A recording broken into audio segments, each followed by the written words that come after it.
What's up, guys? We just got done with night 2 of Saturated. Last night, we had Tommy. Tonight, we had Andy. Phenomenal job, by the way. Did an awesome job. I'm sure that everybody that was here also believes the exact same way. But it was a great night of worship. We got one more night. But I want to ask you, just real quick, what'd you think of it? What'd you think of Crossroads? What'd you think about the church, the worship, speaking to everybody? How'd you feel about it? That Matt needed to invite me back sometime. Open invitation, man. No. It was good, man. Like, I was sitting there thinking, and I've told some other people this, like during worship, I was like, man, I really wish my wife could be here. Because that's kind of her jam. And like tonight, I don't know what it was like last night, but tonight, like everybody was singing. And there was a couple times I just quit singing and was just listening to everybody else sing. And so I just a sweet place. I walked around for service, kind of met a few folks, and then got to meet some at the end of it. So it was good. Like, that was kind of encouraging, especially because, you kind of think like once it's done, like it's a Friday night, people are going to like flock out of here. But like, I think it's a testament to a church whenever you have people that sit around, like they just sit around and visit, or they're waiting to talk to somebody or something. So it's good. It's a sweet spirit. And yeah, man, like I'd come back anytime. That was a lot of fun. Good. You're always welcome. Just like Matthew said, an open invitation always. Let's kind of throw it over kind of what we did yesterday and let you guys talk about what your favorite parts. You started with Josh yesterday, so let's start with you tonight, Matthew. What did you like the most? What stood out to you the most? Can I see your notes? Nope. No copy. Man, there was a couple of really powerful things that I think you said. But one of the things that stood out to me really a lot was God sees more in you than you see in yourself oftentimes. And I think that is a primary thing for me. Like, when I don't step into maybe a conversation or even a relationship, it always is a me thing. Like, I'm always hesitant, like, I don't, what if they ask me something I don't know, or what if I say something wrong? And man, like the idea that like God sees more in me than I see in myself that was encouraging to me, but also like thinking back about it, I'm like, man, the King of the universe sent his son for me. And that in the grand scheme of things, the thing we always say is God's plan A to redeem the world is the church. Mm-hmm. And like, man, like that was just encouraging to me again to hear that, like, hey, he sees more in you, and like he sent his son for a reason for you, like that, and I get to play a part in that, and that was a big takeaway for me. I just love that. And it's not a group policy. Like, I would fight that. Like, okay, he wants me. Like, okay, right, but he really wants Cromer. Yeah. So and to get Cromer, he has to take Andy. Like, it has to be, and so I fought that in myself for a long time, like that. I'm not part of a group policy. Like, I am fearfully, wonderfully made. God sees stuff in me, and like he knows my name. He knows his name, but he knows you because you're associated, kind of like you guys, Yeah. And so it's like that. It's fighting that mentality, those lies again. Like Satan just tries to. Yeah, he just wants all of this. No, he wants you specifically. Yeah, that's. And has a plan for you specifically. Yeah, absolutely. Yeah. I like that. Dude, when you dropped the absolute bomb, can we say that? Yeah, you're good. You're fine. For proverbial. The metaphor. Yeah. Just so we're all on the same page. Gosh, when you defined evangelism as a friend introducing a friend to a friend named Jesus. Dude, I just put my pen down. Are you kidding me right now? Like, I love that takes so much of the pressure off of, like, I have this burden for this person in my life, and I feel like, I need to sit down and explain this whole intricate, Paul calls this the mystery of the gospel, and it's like, how do I do this? And, like, you introduce them to someone that you already know. And, like, I feel like going into that, and as you progress, about how like the Holy Spirit takes the pressure off of us, and like he's like, hey, I've already been doing most of the heavy lifting. I just need you to show up. Yeah. And it reminded me a lot of like when you get to preach way more than I do on a Sunday, but like that whole week, dude, is saturated in prayer because I'm like, God, I'm begging you, like, show up on Sunday, show up. But it starts right here and right now in the prayer. And I was like, why would it be any different when we're sharing the gospel, when we just want to sit down with one of our friends. And like I encourage some of the youth tonight, you know, not so much relying on like, well, I just want to be more confident. It's like, no, you need to be more confident in what God is already doing, and that He's including you in this process. Like, I love that because I feel like there's this huge burden on so many of us, but also like this barrier. And I think that definition just removes the barrier. It's like, hey, go tell people about your best friend. Like, that's not hard, right? And so I like that. I was like, that's what we're showing up for right there. So. I jotted. So when Jen and I were in school, we were in college. She ran cross country, so she had all of these teammates around her. And my best friend moved to Fayetteville, and we were roommates. And he knew, like, Jen and I had dated all the way through high school. And I remember him one time saying, like, man, I just want to meet somebody like Jen. And so he's like, and he kind of had a little crush on one of Jen's friends. And so, like, we kind of set it up, and he's like, "Hey, what do you want me to do?" And I just remember telling him, like, "Hey, like, I've set the date up for you. It's up to you. Like, I can't help her like you." And I was like, and I gotta be honest, my man crashed and burned, but like, I feel that analogy was so perfect because I'm just like, man, you just introduce them, and then like, you get to get out of the way and like let Jesus do the only thing that, like, the thing that only He can, which I thought that was so spot on, for sure.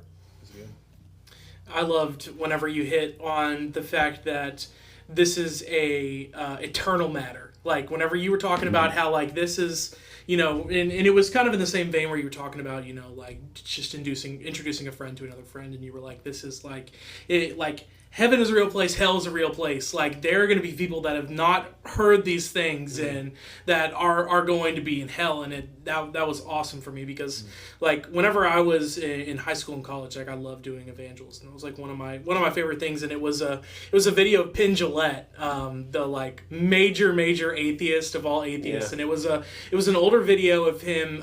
Someone came up to him, and even though he was an atheist, he shared the gospel with him, gave him a Bible, and he said, "How much do you have to hate somebody to not tell them about the gospel if that's what you believe in? If it's real, how much do you have to hate somebody?" And that was awesome. It just reminded me of that, and like one of the main reasons why I got into, you know, liking evangelism as much as I do. So and I think that's the hard part. I don't think it's like we don't, like, I think we in our heads, like, we love people, like we do, and we don't. It's that tension that exists between, like, I love them and I want them to, but like, it's confidence or it's conviction or it's something else, and then we find ourselves, and I'm that way. Like, the reason this was so easy to preach on, because those are like all things that I like. Getting up in front of people and talking about Jesus, no big deal. Sitting across the table from someone, like, all of a sudden it feels like the weight of the world is on your shoulders because you're having to have this conversation. And I'll be honest with you, all that stuff, like, none of that was prepared. Yeah. So it's interesting that those are the things that kind of stick out, because it's not, you know, it's just becomes like way more personal. Well, when is that? And it does. And I think, but again, like, I'm preaching to myself going, this really takes a lot of pressure off of me now. Yeah. It's not my job. And I think we carry some of the weight as pastors, especially when you're in the regular pulpit time and you know, you're preaching and you know that there's people there who don't know Jesus. Like, you know it. And you have all this weight. Like, I've gotten to where I won't even look at the altar now. Like, I'll shut my eyes when that invitation happens. And like today, I went over and I was on the front, and then all the teens came up there, and I just kind of wiggled my way back. Because I didn't want to, because I'll judge myself by the response. Yeah. Oh, yeah. Like, that's what I'm guilty of. And I just told my wife, I'm like, I can't anymore. Like, I can't look at that. I can't see it. I don't need to, because that's not the marker. But I think it is one of those things where it's super, like, it was super freeing to even say it here and like to think it. To be like, this is not up to me. God's doing what God said He's going to do. Yeah. On multiple levels, not just the spiritual level where you got the Holy Spirit doing His part and Jesus has done His part, but I've just been invited to come along in this beautiful process. And it does take some time to wrap our minds around that. We have been invited by the King of Kings. Like, the way's already been established, and we have the privilege. Henry Blackaby talks about this in his Experiencing God Bible study. It's like He's already at work. Like, He's inviting us to come alongside Him in His work. And like, you know, and I think there are times that we look at it and they go in that whole evangelism bend. I think there's times like we want to pat ourselves on the back. I do. I'll just confess that because I'm pastoring, because I'm preaching Christ faithfully. But man, I'm telling you, the last couple of months, Jesus has been wrecking me over this whole concept of evangelism.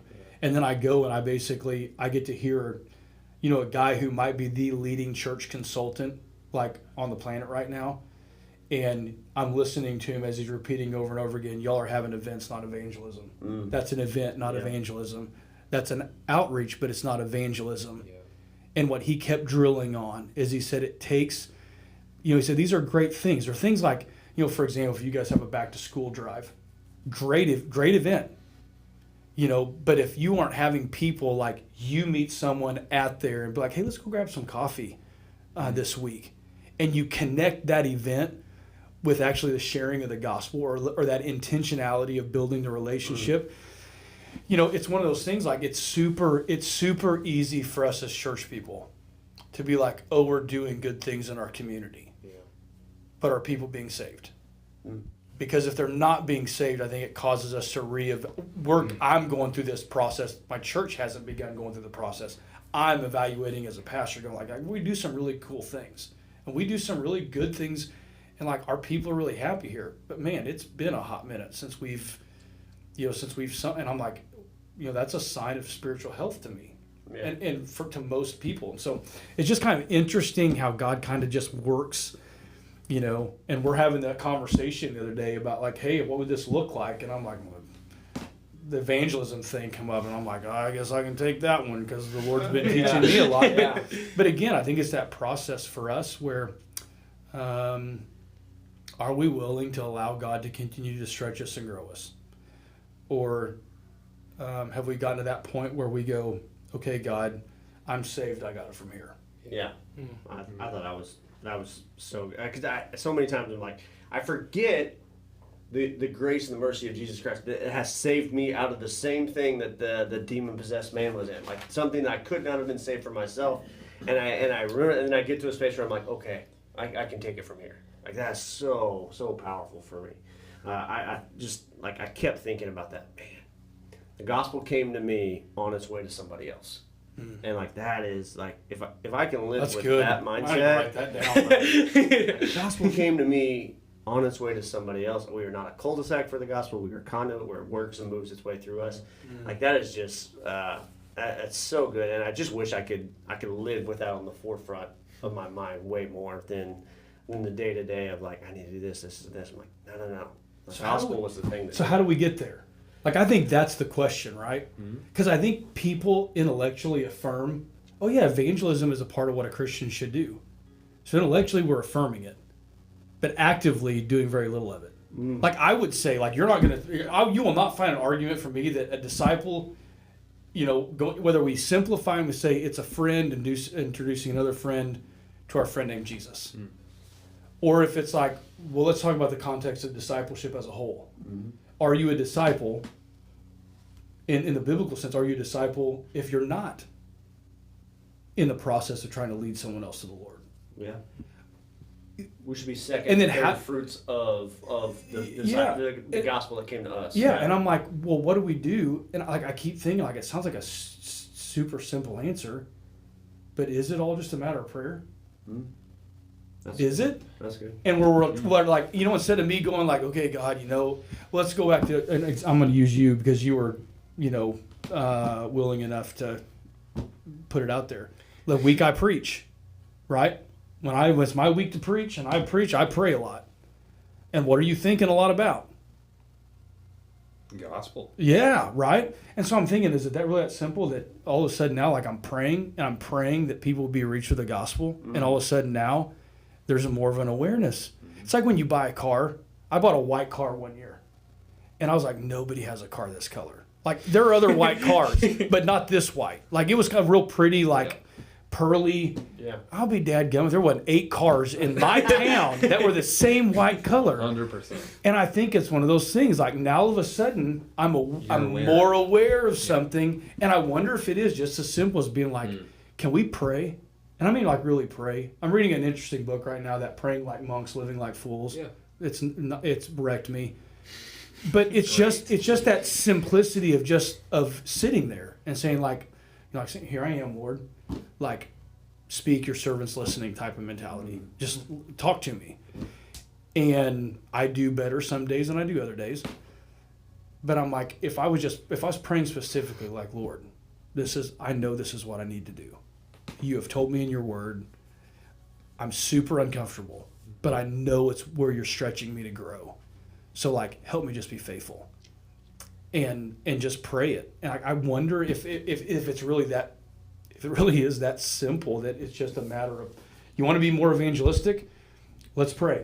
Yeah, I think that's Sounds like there's only one way to find out. yeah, A test. Let's just do it. yeah. It's like a shift in perspective. Almost. Yeah. It's like, Yeah. like I'm looking at, Christianity as a way of, like, I like, some people look at it as I want to get my life better. I want to live it more attuned towards Christ, and, like, I want to work on myself and my relationships. Some people view it as a means of community, and then there are some people that view it as a means of evangelism and sharing the gospel. And it's about that shift in perspective, like the ulterior lens that needs to come out, and that leads to that evangelistic thinking, or at least it did with me. I don't know if it's with everybody else, but it was, a mind shift that had to happen. Sure. I love, like, the idea you said there in the end too, is like, we consider a lot of things, but we end up doing very little. And even in our own prayer life, like I even say, for me, for sure, like, my prayer life most times revolves around me, like my kids, Jen, like, what's going on. It's usually a prayer of, like, God protect them, God, love on them, encourage them, help them. And it is that's a different prayer than, like, when I'm prepping or praying, or, like, even right before you go to preach, you're like, God, just, you use your gospel. Like, be the gospel. Let me get out of the way. Yes, help me get out Yeah. of the way. And, man, if we prayed like that more often, like, man, that would be that. I think it does. I think it changes how we go about living our life, because that is at the forefront of our mind. Because you can't pray, God, align myself to you, and not be that way. And a lot of times we use prayer as a, kind of a call to a connection to God, like, God, fix these things in my life. Yeah. When ultimately, I love the analogy of, you're like, hey, he pushes you together on those things. And I thought that was so good.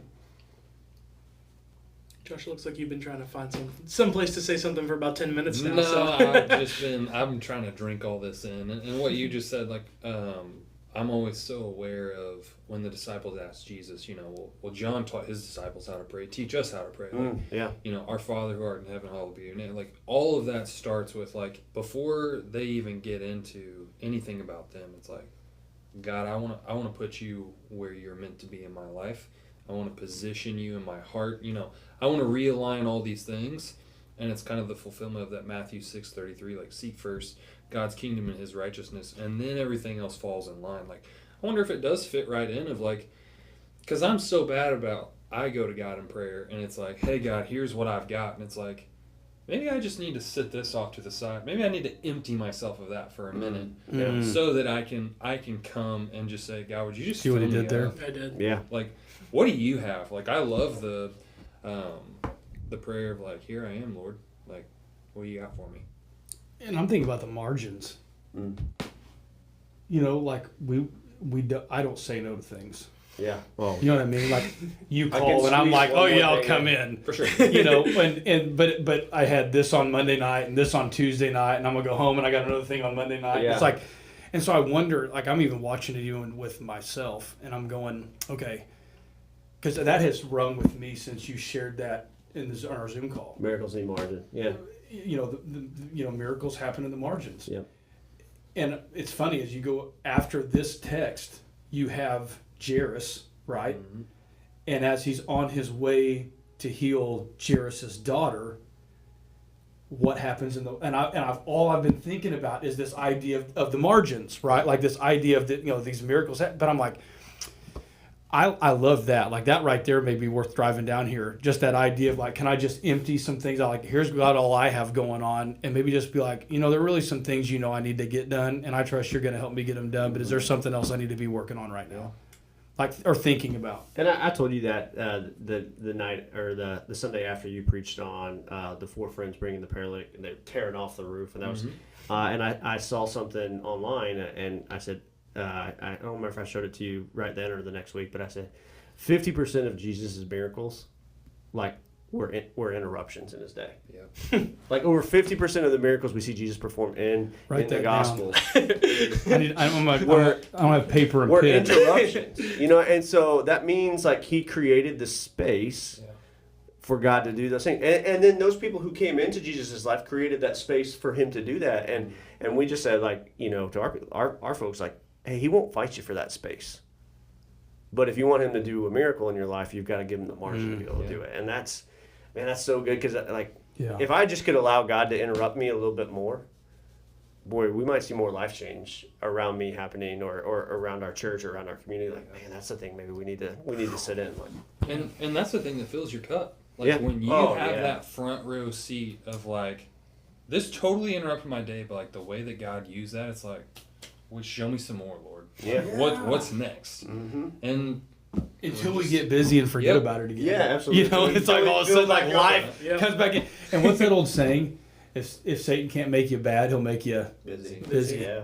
And man, I suffer from that sometimes. I'm just like, oh, I gotta get the next thing. I get the next thing. Yeah. And I'm like, what if when I go buy that gallon of milk at Walmart, like it's a race to me. I'm like, okay, 3, 2, 1, click, and it's like in, out, gone, 3.5 minutes. Yes, that's a new. But it's like, what if I needed milk on that night because There was an interruption waiting. There was to an happen. interruption waiting to happen. I blew right through it. and because I'm like, I got to do this or I got to do that or whatever. Man, that's powerful stuff. That's great. And man, huge thank you again. Incredible job Dude, tonight. thank you guys. Love- This was a blast. yeah, love getting to sit down and talk with you a little bit afterwards. But be sure, come back tomorrow night, 6:30. We've got Dennis speaking. He's going to do a great job. And I know you guys are going to love it again. Once again, great job. Thank you so much for joining us. And we'll see you guys tonight at 6:30.